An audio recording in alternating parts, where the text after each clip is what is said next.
જન્માદ્યસ્ય યતોન્વયાદિ તરતશ્ચાર્થેષ્વ વિઘ્ન સ્વરાટ તેને બ્રહ્મ હૃદાય આદિ કવયે મુહ્યંતિ યત સૂરય તેજો વારી મૃદામ યથા વિનિમયો યત્ર ત્રિસર્ગો મૃષા ધામના સ્વેન સદા નિરસ્ત કુહકમ સત્યમ પરમ ધીમહિ. આ જે શ્લોક હું બોલ્યો છું એ શ્રીમદ ભાગવતના પ્રથમ સ્કંદના પ્રથમ અધ્યાયનો સૌથી પહેલો શ્લોક છે, જેનો પહેલો અક્ષર છે જ, જન્માદ્યસ્ય યતઃ.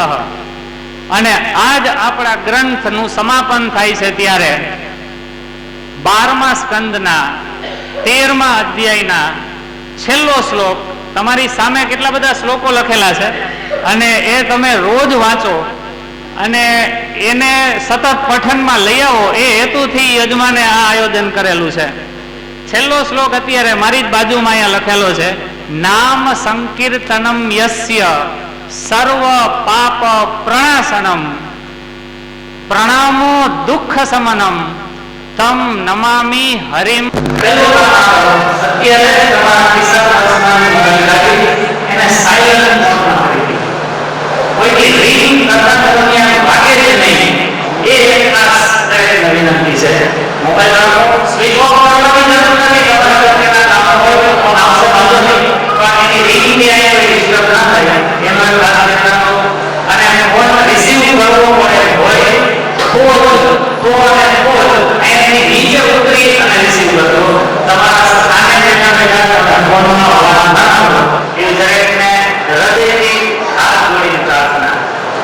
બીજું, સમયાંતરે તમને અહીંથી સૂચનો આપવામાં આવશે.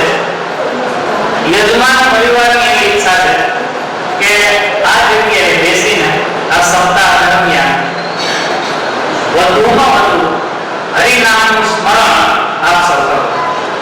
કારણ કે નો ડાઉટ આપ સૌ આપના સેવા પૂજા કરતા જશો, હરિનામ પણ લેતા હશો અને મારા પણ કરતા હશો, પણ સમૂહમાં જ્યારે હરિનામનું સંકીર્તન કે નામ જપ થાય તો એની એક વિશેષ તેજ અને શક્તિ હોય છે. તો એ વાતને ધ્યાનમાં રાખીને યજમાન પરિવારે મારા નામની પણ વ્યવસ્થા કરેલી છે.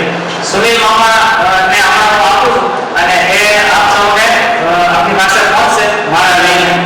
જેમને પણ તમે જે કોઈ પણ દેવી દેવતાઓને ભજવા માંગતા હો કે એનું નામ સ્મરણ કરવા માંગતા હો એ તમે કરો. અને જો એવું કોઈ વિશેષ પેલું ન હોય તો ઓમ નમો ભગવતે વાસુદેવાય આ મંત્રનો જાપ કરો, અથવા અષ્ટાક્ષર મંત્ર શ્રી કૃષ્ણ શરણમ મમ, ઓમ નમઃ શિવાય એનો પણ તમે જાપ કરી શકો છો. આ સ્ત્રીઓ જ્યારે જાપ કરે ત્યારે નમઃ શિવાય બોલે, એમને ઓમ બોલવાની જરૂરિયાત નહીં. તો મારા વચનમાં તમને હમણાં તમારા સ્થાને પહોંચાડશે. એ મારા તમારે રેડ રાખવાની છે, એ તમારી જ જપમાળા છે. યજમાનનો આગ્રહ અને ઈચ્છા એવી છે કે આપ સૌ જેટલો સમય કથા શ્રવણ કરો ત્યાં સુધી તમે હરિનામનો જપ પણ સાથે જ કરતા રહો. બાકી પાણીની વ્યવસ્થા કરેલી છે, જેમને પણ વચ્ચે જરૂર પડે કોઈને પણ વિક્ષેપ ના થાય એ રીતે ઉભા થઈ